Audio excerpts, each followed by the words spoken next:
What up, cucks? It's your boy, the hater, up in this piece. And the hater's thinking of new catchphrases to have. So if you have any suggestions, put them in the comments. The hater already has many catchphrases, but I need some new ones. Now, I've already stolen LA Knights. What everybody's saying. Hater rules, you know? But today's video is going to be not a wrestling-related video directly, right? This video is about conspiracy theories. Now, the hater is a very, very open-minded guy. You know, that's one of the things that I pride myself with the most, right? I take a lot of pride in the fact that I'm willing to change my mind, and more importantly, I'm willing to hear everybody out, you know? I'll go on YouTube, and someone will tell me, hey, did you hear this video about this black supremacist? And I'll go and I'll listen, you know? Maybe I won't agree with 99% of what he says, but there might be one or two things that I learn. And you can do this with any kind of video. You know, anything that you hate and disagree with, you can always learn from. So the hater is open-minded, and as a result, this video about conspiracies needs to be seen through that lens. Now, with that being said, the hater is not really a big fan of conspiracy theorists. Not the theory themselves, but the theorists are generally what the hater doesn't like. Now here's why, right? A lot of times, there's certain things that happen in society, in the world, right? Or even in the past that we do not understand very well, right? This is just human nature. Humans don't always get it right the first time. Now, that's perfectly fine, and it's perfectly reasonable for people to come up with conspiracies, to say, wait a second, this doesn't add up, right? I'll give you a great example, right? When the towers, the 9/11 towers fell, a lot of people were saying like, oh, it must have been an inside job because, and here's where it gets interesting, right?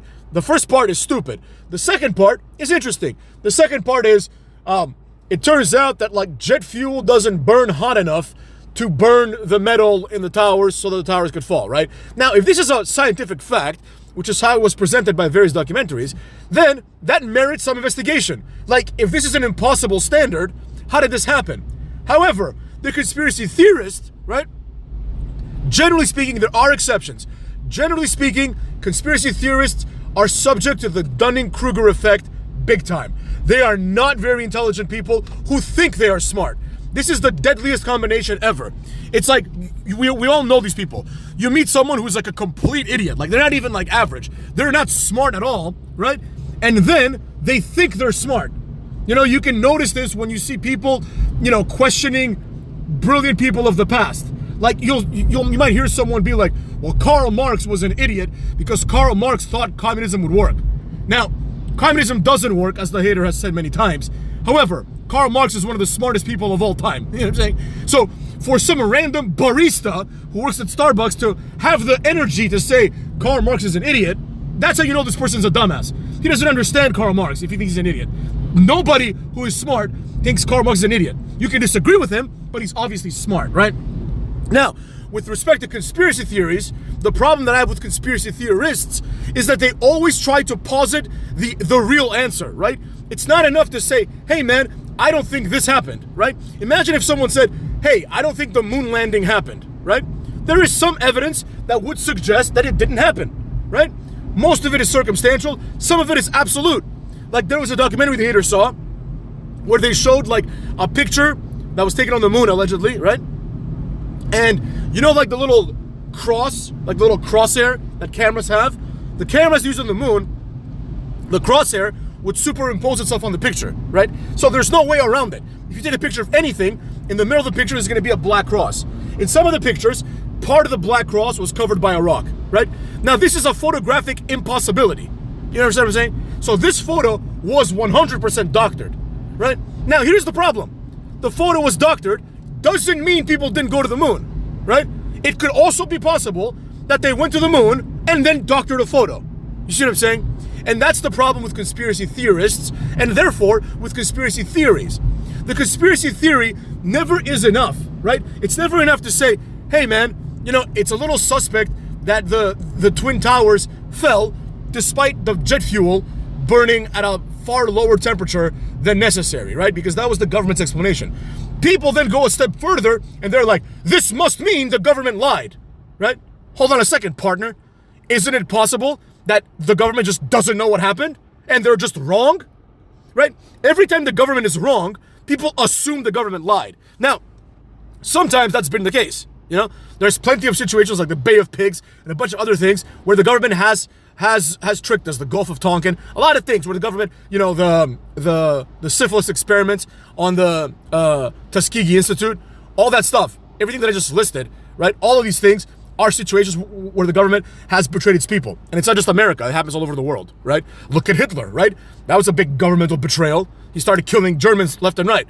So the government is not always to be trusted. I agree with that.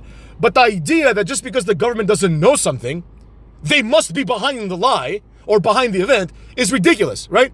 It's much more plausible that there was a terroristic attack, right? The Twin Towers fell, as an example, and we don't know how it happened, but this doesn't mean that, oh, we don't know how it happened, it must have been George W. Bush, you know? That's like something a child would say. A grown-up with critical thinking is gonna think, wait a second, we don't understand what it is. Let's try to figure it out. If we can't, we have to accept that some things we'll just never know how they happened, right? Same thing with the moon landing. Same thing with every other conspiracy theory, like aliens. People are like, the government must have aliens. Why? You know what I mean? Why? You see what I'm saying? Like, people just come up with horseshit and they say the things that they say. Now, the haters' least favorite conspiracy theory is by far the flat earth theory. And here's why. The flat earth conspiracy theory, along with every other conspiracy theory, in the haters' opinion, must answer certain questions, right? So, if we look at like the moon landing or 9/11, right? Part of the conspiracy theory is predicated upon who stood to benefit, right? Or why would this be a conspiracy? So, for example, why would America fake the moon landing, right? The answer is simple: to look like badasses in the space war against Russia and the arms race against Russia, right? That makes perfect sense. Why would America fake 9/11? Well, very simple, right? To have a justification to invade, you know, the Middle East, essentially, starting with Afghanistan and, of course, moving on to Iraq, right? So that's the crux of every conspiracy theory. Now, just because those things might be true doesn't mean that the conspiracy also happened, right? But the idea is that every conspiracy theory must have some sort of payoff, right? Like, why would this be done? Why would the conspiracy theory be more true than what is presented to us, right? But with flat earth, this is where the whole thing falls apart, right? Who would benefit, right? Like, in other words, to all the morons that believe that the earth is flat, if the earth were flat, and let's say the government knew of this, right? Because people have been to space, right? If the government knew that the earth was flat, why wouldn't they just say the earth is flat? What would be the logic behind them telling us, hey, the earth is round when it's actually flat? Why would anyone lie about this? See what I'm saying? Who benefits? People that sell globes? You know what I'm saying? And those people can also just sell flat earth globes, right? Literally, nobody stands to benefit from the earth being flat. So that's why it's a fucking retarded conspiracy theory. Like, some of the people that I know that have at some point believed in earth being flat, nobody can answer this question, right? And if one of you can, please put in the comments. Why would the government be in on this ruse, right? Like, the government's gonna say, all right, the earth is round, but we're gonna tell everybody it's flat. Someone would be like, why would we do this, right? They're like, oh, I don't know. For fun? Like, why would anyone do this, right? It doesn't make any sense. And I think that's the problem with a lot of conspiracy theories, especially these most recent ones, right? Like, some of them answer this question quite well, right? So, for example, there's a conspiracy theory that the government, you know, started like AIDS or introduced crack to like neighborhoods, right? Now, I don't believe in these theories, but I can recognize that there's some logic behind it, right? Meaning that some people that are like, well, wait a second, the government stands to benefit because now they can justify, you know, the war on drugs, right? Which, you know, a lot of money exchanged a lot of hands during that time, right? There's a lot of positives that, from the government's perspective, that could come from something negative. But with the flat earth theory, there are no such things. So, as usual, the hater is here to inform the people of the truth.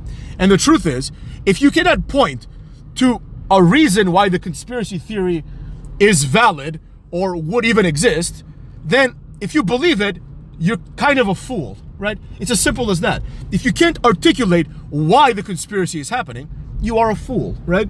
Now, I understand that some people have a lot of faith. And these people believe in things that may or may not be true because, like, you know, they just believe in them. It's ingrained in them. They're indoctrinated, right? And some of these things are very beautiful concepts, like God. The hater is an atheist. I've always been an atheist. But I appreciate the concept of God. I appreciate the concept of religion. And I get it. Some people just believe in things because they believe in things. And some people just believe in things because they're very gullible people. So the suggestion that the hater has up in this piece is quite simple. It's basically just go ahead and explain to yourself why you believe what you believe. And then look at your beliefs. And I'm not saying do this as an exercise. I'm saying, you know, periodically, just, you know, when a thought pops into your head, everyone should ask themselves, why do I believe this, right? And if the answer that you come up with isn't intelligent, then question that belief, right? This is called skepticism, and it's gotten us from fucking being cavemen to where we are today. So you got to do that. Oh my God, it's like a gaggle of children. It's like a woman with like 15 kids. The hater's trying to park up in this bitch at the mall because it's the hater's day off. And this woman had like 12 kids. And these idiots, instead of walking in a straight line, they're walking like morons. But anyways, that's been the video about conspiracy theories, cucks, with everybody saying hater rules.